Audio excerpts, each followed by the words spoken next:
I answered this question during my presentation as well because I was aware of this question. Normally in the UK people ask the same question.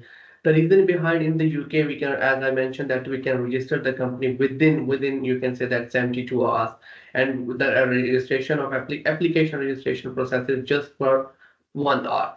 So normally in the KSA, I'm not sure about the UAE, but in Saudi Arabia the first step is to attest the documents from the Saudi embassy, and normally it take around you can say that 1 week to 2 weeks time period normally it take.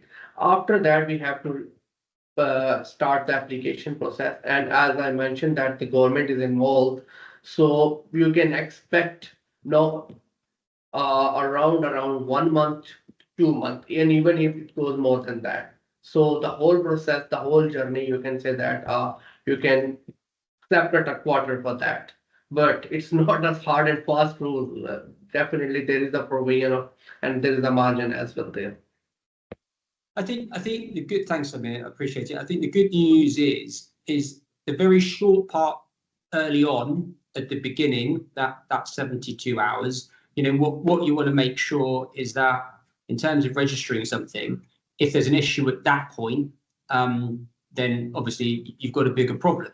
But generally speaking, obviously, if you're able to successfully register, then however long the rest of it takes, you know that you've at least got a registration done, and that you're not wasting your time.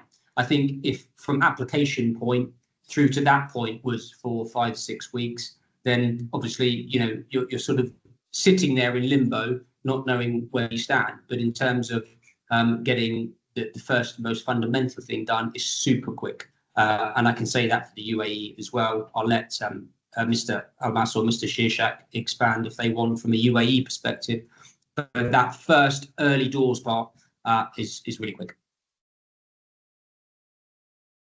Yeah, so in UAE we follow a similar timeline, I would say, but it's slightly more shorter than the one in Saudi. So we have hourly, so for example, 24 hours or 72 hours timeline for many of the steps that are involved. But practically considering that sometimes the delay in providing information by the client, sometimes delay in submission to the authority, considering the working days and non-working days when that is coming in between, we would say the timeline varies between 1 to 3 weeks, depending on the jurisdiction, that is the first part, activity, and the nationality of the investors.